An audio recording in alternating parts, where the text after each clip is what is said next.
دوستو، اللہ تعالیٰ نے انسان کو جسم اور روح ان دو چیزوں کے مرکب سے پیدا فرمایا ہے۔ جسم کے بننے کا نظام اور ہے اور روح کے بننے کا نظام اور ہے۔ جسم کسی اور جگہ بنتا ہے اور روح کہیں اور سے آتی ہے۔ جسم زمین اور زمین کی غذاؤں کے مختلف مراحل پیش در پیش سے وقد خلقکم اطوارا، وہ مختلف شکلیں بدلتا بدلتا بدلتا ایک روپ میں ڈھلتا ہے، اور روح ایک لطیف اللہ کا امر ہے جس کا علم انسان کو نہیں دیا گیا۔ یسألونک عن الروح قل الروح من امر ربی وما اوتیتم من العلم الا قلیلا، کہ روح ایک اللہ کا امر ہے جس کے بارے میں تمہارے پاس کوئی علم نہیں ہے، لہذا اس کی تفصیل تم سمجھ نہیں سکتے ہو۔ روح آسمان سے آتی ہے، جسم زمین میں بنتا ہے، پھر 4 مہینے بعد اللہ اس کو آپس میں جوڑ دیتا ہے، زندگی متحرک ہو جاتی ہے، روح ہی کے ساتھ زندگی کی بقا رہتی ہے۔ جب اللہ اس سے واپس نکال لیتا ہے تو سارے ٹائٹل ہٹ کر صرف ایک نام سب کو مل جاتا ہے، اور وہ میت کا ہوتا ہے۔ وہ حضرت مولانا ہو، وہ کوئی ڈاکٹر ہو، بادشاہ ہو، صدر وزیر ہو، سارے اعزاز ٹائٹل ہٹا کر اس پر میت کا لفظ مہر لگ جاتی ہے۔ اس میں سے کیا نکلا ہے؟ ہر چیز تو موجود ہے، اب یہ بولتا کیوں نہیں، اٹھتا کیوں نہیں، چلتا کیوں نہیں؟ اس میں سے روح نکل گئی ہے۔ روح ہمارے جسم کی اصل ہے، اسے نکال دو تو جانوروں کو بھی پتہ ہے کہ اب یہ بے جان چیز ہے، چیونٹیاں کیڑے مکوڑے بھی اس کو کھانے لگ جائیں گے، جانور بھی کھانے لگ جائیں گے، زمین بھی اس کو گلانے لگ جائے گی، ہوائیں اس کو متغیر کرنے لگیں گی۔ روح انسان کے اندر ایک چلتا ہوا زندگی کا کارواں ہے، اسے جب اللہ واپس بلاتا ہے تو اللہ یتوفی الانفس حین موتها والتی لم تمت فی منامها۔ موت کیا چیز ہے؟ اس کے 200 جواب ہیں سائنس کی کتابوں میں، 200 جواب بذات خود بتا رہے ہیں کہ یہ ایک جواب بھی ٹھیک نہیں ہے، اور قرآن ایک جواب دیتا ہے اور وہی حرف آخر ہے، قل یتوفاکم ملک الموت اللہ یتوفی الانفس حین موتها۔ اللہ ہے جو تمہاری روحوں کو موت کے وقت کھینچ لیتا ہے، تمہارے جسم سے نکال لیتا ہے۔ تو میرے بھائیوں، موت کے وقت انسان 2 کیفیت میں ہوتا ہے۔ کچھ لوگوں کی روح ایسے نکل رہی ہوتی ہے کہ ان کے رگ رگ میں وہ پھنس رہی ہوتی ہے۔ وَلَوْ تَرَى إِذْ يَتَوَفَّى الَّذِينَ كَفَرُوا الْمَلَائِكَةُ يَضْرِبُونَ وُجُوهَهُمْ وَأَدْبَارَهُمْ، کاش تم دیکھ سکتے وہ منظر جب اللہ کے فرشتے نافرمانوں کی روح کو نکال رہے ہوتے ہیں تو ان کے منہ پہ بھی مارتے ہیں، ان کی کمر پر بھی مارتے ہیں۔ اور اخرجوا انفسکم اليوم، نکالو آج اپنی روحوں اور جانوں، اب تم بچ نہیں سکتے ہو۔ وہ پیچھے ہٹنا چاہتے ہیں، رب ارجعون، مجھے واپس کر دے تھوڑی دیر کے لیے، لعلی اعمل صالحا، اب میں پورا ٹھیک مسلمان بن کے چلوں گا۔ تو اس کے جواب میں ہوتا ہے، اور حدیث پاک میں آتا ہے کہ ملک الموت اترتا ہے، اس کے ساتھ 4 فرشتے ہوتے ہیں، وہ 4 فرشتے آتے ہیں، اس کی پٹائی شروع کر دیتے ہیں۔ ابھی پرسوں یہ حدیث میں نے پڑھی ابن ماجہ میں کہ ملک الموت کہتا ہے ایتھا النفس الخبیثہ کانت فی الجسد الخبیث، اے خبیث روح جو خبیث جسم میں تھی، اخرجی، باہر آؤ۔ اب وہ واپس تو ہو نہیں سکتا، اپنے آپ کو روک تو سکتا نہیں، تو وہ حیران پریشان خوف زدہ، تو اس کے جواب میں اس کو ملک الموت کہتا ابشری بحمیم وغساق وآخر من شکلہ ازواج، تیار ہو جا خوفناک عذاب کے لیے اور کھولتے پانیوں کے لیے، کانٹے دار جھاڑیوں کے لیے، اور بے شمار عذاب کی شکلوں کے لیے۔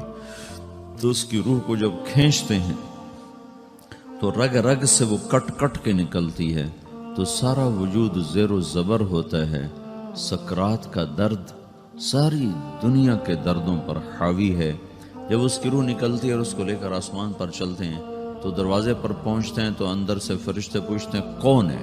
کہتے ہیں فلاں فلاں کا بیٹا ہے۔ کا نفس خبیثہ فی الجسد الخبیث، یہ تو وہی بدماش ہے جو بدماش جسم میں تھا، یہ وہ بدبخت روح ہے جو بدبخت جسم میں تھی، اس کے لیے آسمان کے دروازے نہیں کھول سکتے، اسے واپس کر دیا جائے۔ تو آسمان کے دروازے لا تفتح لهم ابواب السماء ولا يدخلون الجنة حتى يلج الجمل في سم الخياط، کہ ان کے لیے آسمان کے دروازے نہیں کھلیں گے اور ان کے لیے جنت کے دروازے نہیں کھلیں گے، پھر یہ وہاں سے نیچے گرائے جاتے ہیں جو اللہ کا قید خانہ ہے سجین۔ وما ادراک ما سجین کتاب مرقوم، وہ تمہیں خبر نہیں کہ وہ کیا خوفناک قید خانہ ہے جو اللہ تعالیٰ نے بنایا ہے، اسے وہاں دھکیل دیا جاتا ہے۔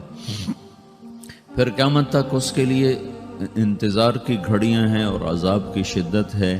اور جب کوئی نیک آدمی اللہ تعالیٰ کے دربار میں جانے کا اس کا وقت آتا ہے تو اللہ تبارک و تعالیٰ فرماتے ہیں ان الذین قالوا ربنا اللہ ثم استقاموا تتنزل علیہم الملائکۃ الا تخافوا ولا تحزنوا وابشروا بالجنة التي كنتم توعدون نحن اولیاؤکم فی الحیاة الدنیا وفی الآخرة ولکم فیہا ما تشتہی انفسکم ولکم فیہا ما تدعون نزل من غفور الرحیم۔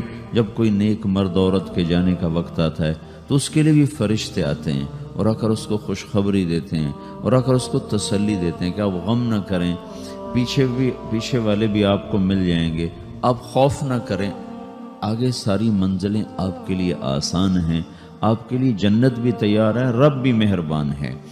اور حدیث پاک میں آتا ہے کہ ملک الموت اور 4 فرشتے آتے ہیں، وہ 4 فرشتے اس کو سہلاتے ہیں، دباتے ہیں کہ موت کا درد اسے محسوس نہ ہو، اور ملک الموت فرماتے ہیں ایتھا النفس الحمیدہ کانت فی الجسد الحمید اخرجی، اے نیک روح جو نیک جسم میں تھی باہر آؤ، کیا کرو؟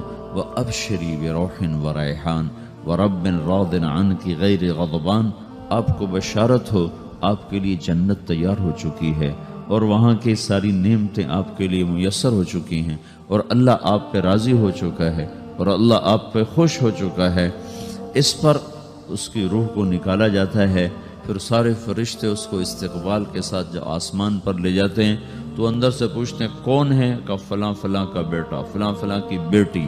کہتے ہیں نفس حمیدہ فی جسد حمید، یہ تو نیک روح تھی جو نیک جسم میں تھی، مرحبا بہی، اس کو ہم سب استقبال کس کا کرتے ہیں، اور ایک دم آسمان کے دروازے کھلتے ہیں، پھر وہ پہلا دوسرا تیسرا چوتھا سارے آسمان پار کرتا ہوا اللہ پاک کے عرش کے نیچے کے جا کر، مرد ہے یا عورت، وہاں جا کر سجدے میں سر رکھتا ہے اور اللہ تعالیٰ فرماتے ہیں ہاں اس نے ہمیں خوش کیا، ہم اسے خوش کریں گے، اور اس کو عافیت کے ساتھ وہاں آسمان میں، پہلے آسمان سے لے کر اللہ کے عرش تک یہ سب ویٹنگ روم بنے ہوئے جہاں اللہ اپنے اپنے درجات کے مطابق جنت والوں کو ٹھہراتا ہے، اور وہ انتظار گاہ ہے اور وقت ختم ہو جاتا ہے، لہٰذا انتظار کی جو تکلیف ہے وہ بھی ختم ہو جاتی ہے، وقت ختم تو انتظار کا احساس ختم اور ٹائم کے گزرنے کا احساس ختم۔ تو جیسے اصحاب کہف کو اللہ نے غار میں داخل کر کے تو غار کے اندر سے وقت کو نکال کے باہر پھینک دیا، باہر 300 سال گزرے، اندر آدھا ہی دن گزرا تھا۔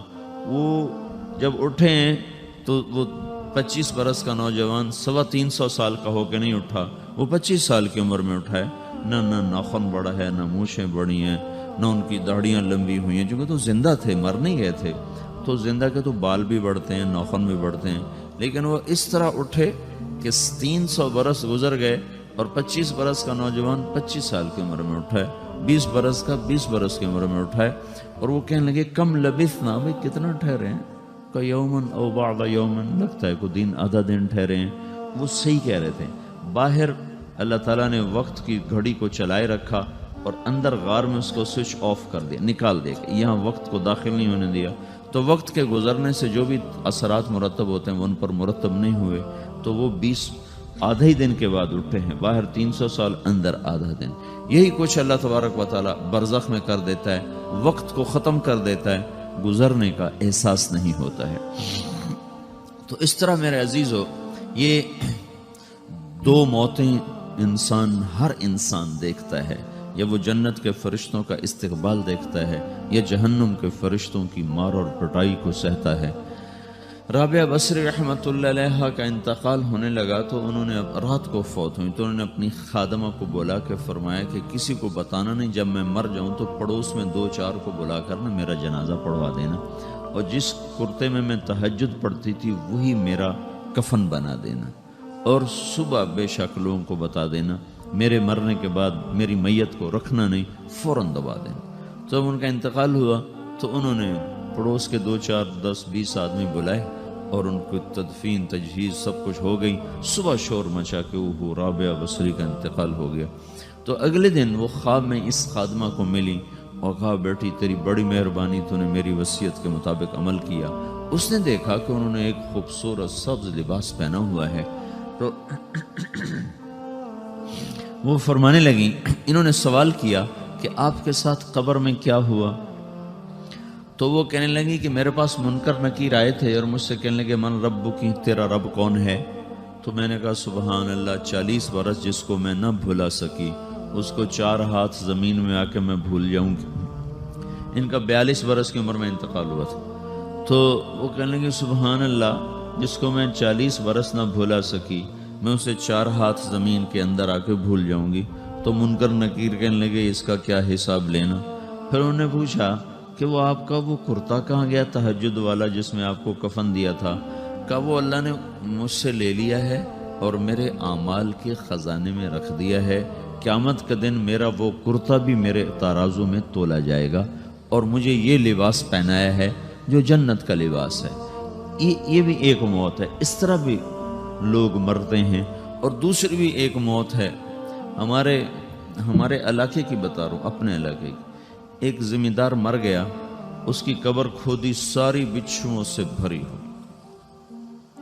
ایسے جیسے چیونٹیاں پھر رہی ہوتی، تو انہیں وہ بند کر کے دوسری کھودی، ساری بچھوؤں سے بھری ہو، پھر وہ بند کر کے تیسری کھودی، ساری بچھوؤں سے بھری ہوئی۔ قبرستان میں اتنے بچھو کہاں سے آ گئے؟ یہ زمین کے بچھو نہیں ہیں، یہ آخرت کی بلائیں ہیں جس کے ساتھ اب اس سے قیامت تک رہنا ہے اور گزارا کرنا ہے۔ تو یہ 2 طرح کی موتیں روزانہ لوگ مرتے ہیں، روزانہ لوگ مرتے ہیں۔ جب نماز کا وقت ہوتا ہے ملک الموت ساری دنیا کا چکر لگاتا ہے اور دیکھتا ہے کون پڑھ رہا ہے کون نہیں پڑھ رہا، کون پڑھ رہا ہے کون نہیں پڑھ رہا۔ جو نماز کی پابندی کرتا ہے اس کی موت آسانی سے ہوتی، جو نماز میں غفلت کرتا ہے اس کے ساتھ موت کے وقت شدت اور سختی اختیار کی جاتی۔ تو بھائیو، یہ ایک جسم ہے، ایک روح ہے۔ روح باقی رہنے والی چیز ہے، جسم مٹ جاتا ہے، پھر اللہ سے قیامت کے دن نیا جسم عطا فرمائے گا، ایک نیا جسم دیا جائے گا۔ روح وہی ہے جو اللہ کے خزانوں میں جمع ہو جاتی ہے۔ نافرمان کی سیاہ کالی روح ہوتی ہے، فرمان بردار کی روشن چمکدار روح ہوتی ہے۔ تو اللہ نے کچھ تقاضے جسم کے رکھے ہیں اور کچھ روح کے رکھے ہیں۔ جسم کے تقاضے پورے نہ کرو تو یہ پریشان ہو جاتا ہے، روح کے تقاضے پورے نہ کرو تو یہ پریشان ہو جاتی۔ روح کی پریشانی جسم سے زیادہ ہے، چونکہ روح کی طاقت جسم سے زیادہ ہے۔ جسم مٹی سے بنا ہے، اس کی غذا بھی مٹی سے نکلتی ہے۔ روح آسمان سے ہے، اس کی غذا بھی آسمان سے ہے۔ روح کا تعلق جب تک اللہ سے نہیں جڑتا، اس سے بھوک اور پیاس لگتی رہتی ہے۔ جسم کو جب تک روٹی اور پانی نہ ملے یہ تڑپتا اور پریشان رہتا ہے۔ جیسے اللہ تعالیٰ نے ہمارے جسم میں روٹی اور پانی کی طلب کو بے ساختہ رکھ دیا ہے۔ میں بیان کے دوران بھی پانی پی رہا ہوں، آپ دیکھ رہے ہیں کہ میرا حلق سوکھ جاتا ہے، مجھے طلب محسوس ہوتی ہے پانی، حلق سوکھتا ہے پانی کی طرف بھاگتے ہیں، بھوک لگتی ہم روٹی کی طرف بھاگتے ہیں۔ یہ ایک ایسا اندر میں آٹومیٹک سسٹم ہے کہ ہم اس کو آف نہیں کر سکتے۔ یہ سوتے سوتے بھی بھوک کی وجہ سے آنکھ کھل جاتی، سوتے سوتے پیاس کی وجہ سے آنکھ کھل جاتی ہے۔ یہ ایسا خود اللہ تعالیٰ نے ساختہ نظام بنایا ہے کہ آپ اپنے جسم میں روٹی اور پانی کی طلب کو نہیں نکال سکتے۔ میرے عزیزو، ٹھیک اسی طرح اللہ نے انسانی روح میں اپنی طلب رکھ دی ہے۔ اور اپنے رسول کی طلب رکھ دی ہے۔ یہ دو طلب ایسی ہیں کہ یہ آپ کے جسم روح سے نکل نہیں سکتی۔ جیسے بھوکا روٹی نہ کھا لے، پیاسا پانی نہ پی لے، اسے چین نہیں آ سکتا، وہ روح جو اللہ اور اس کے رسول سے نا آشنا ہے، جب تک وہ وہاں تک پہنچ نہیں جاتی اسے چین نہیں آ سکتا، اس کا اندر پریشان رہے گا۔ 1997 میں جب جنید جمشید سے میری پہلی ملاقات ہوئی تو اس نے مجھ سے یہ سوال کیا کہ مولوی صاحب، ایک پاکستانی نوجوان جس گلیمر کو خوابوں میں دیکھتا ہے، وہ گلیمر تو مجھے زندگی میں ویسے ہی حاصل ہے، میرے چاروں طرف زندگی کا رقص ہے، اور میری زندگی کی ہر خواہش، ہر تمنا پوری ہے، اس کے باوجود میرے اندر اندھیرا ہے، میرے اندر خلا ہے، مجھے لگتا ہے میں وہ کشتی ہوں جس کا کوئی ساحل نہیں، جس کی کوئی سمت نہیں۔ www.dasquran.com ایسا نہیں ہونا چاہیے۔ ایک عام لڑکا تو کہتا ہے ہائے کاش یہ ہوتا، اس کو وہ نہیں ہو رہا تو پھر وہ پریشان ہے، ہائے یہ ہوتا، ہائے وہ ہوتا۔ تو میں تو ہائے نہیں کرتا ہوں، میری تو ہر لذت اور خواہش میرے سامنے تشتری میں سجا کے پیش کی جا رہی، میں کیوں ایسا کر رہا ہوں؟ میں ہائے ہائے کیوں کر رہا ہوں؟ میرا اندر ویران کیوں ہے؟ میرے اندر میں خلا کیوں ہے؟ یہ وہی خلا ہے کہ وہ روح کی پیاس کو شراب میں بجھانا چاہتا ہے، وہ روح کی پیاس کو لڑکی میں بجھانا چاہتا ہے، وہ روح کی پیاس کو موسیقی سے بجھانا چاہتا ہے، وہ روح کی پیاس کو دنیا کی رعنائیوں میں 5 سٹار ہوٹلوں سے بجھانا چاہتا ہے۔ روح کیا جانے روٹی کیا ہے، شراب کیا ہے، پانی کیا ہے، عورت کیا ہے، موسیقی کیا ہے، گھنگرو کیا ہے، پائل کیا ہے، چھنکار کیا ہے، روح کو ان چیزوں کی کیا خبر؟ امریکہ میں ہماری ایک جماعت تھی تو 4 لڑکے 2 لڑکیاں، 4 لڑکیاں 2 لڑکے مسلمان ہوئے، تو ایک لڑکے کا نام رکھا تھا ابراہیم، اور اس کو جب پڑھایا نا کلمہ، انہوں نے کہا ہائے، انہوں نے کہا ہائے، وہ دونوں ہاتھ یہاں رکھے سینے پر، دل پر، کہا ہائے۔ تو ہمارے ساتھی ہیں ڈاکٹر اختر، وہ کہنے لگے کیا ہوا کیا ہوا؟ کہنے لگا جب سے ہوش سنبھالا یہ جگہ خالی تھی، یہ تیرے کلمہ پڑھانے پر بھر گئی ہے کہ میری خوشی سے ہائے نکل گئی۔ یہ جگہ خالی رہے گی، یہاں شراب نہیں پہنچ سکتی، یہاں نغمہ اور موسیقی نہیں پہنچ سکتی، یہاں تالے لگے ہوئے ہیں، یہاں تک کوئی آواز نہیں جا سکتی۔ دل کے تاروں پر ایک ہی نغمہ چھڑ سکتا ہے، اور وہ اللہ کی یاد کا ہے، اور اللہ کی محبت کا ہے، اور اللہ کے رسول کی محبت کا ہے۔ باقی کوئی مضراب ایسا نہیں جو ان تاروں کو چھیڑ سکے، باقی کوئی چیز، آواز ایسی نہیں جو دل کی دنیا پر جا کر دستک دے سکے۔ یہاں بند دروازے ہیں، یہاں صرف اللہ پہنچے گا، اللہ کے رسول کا تعلق پہنچے گا، باقی کوئی چیز یہاں نہیں جا سکتی۔ آج کے بیان میں مولانا طارق جمیل نے بیان دیا ہے کہ ہم اس دنیا میں کیوں آئے، ہمیں کس نے پیدا کیا اور ہمیں کیوں موت آئے گی۔ یہ وہ سوال ہیں جو ہر انسان کے دماغ میں ہیں۔ ہمارے ہر سوال کا جواب اللہ ہے، جس کی مرضی کے خلاف ایک پتا بھی ہل نہیں سکتا۔ کیا تم موت چاہتے ہو؟ نہیں، لیکن موت آئے گی۔ نہ تم اپنی مرضی سے پیدا ہوئے ہو، نہ تم مرو گے۔ یہ سب اس کے ہاتھ میں ہے جس نے یہ کائنات بنائی، یعنی اللہ۔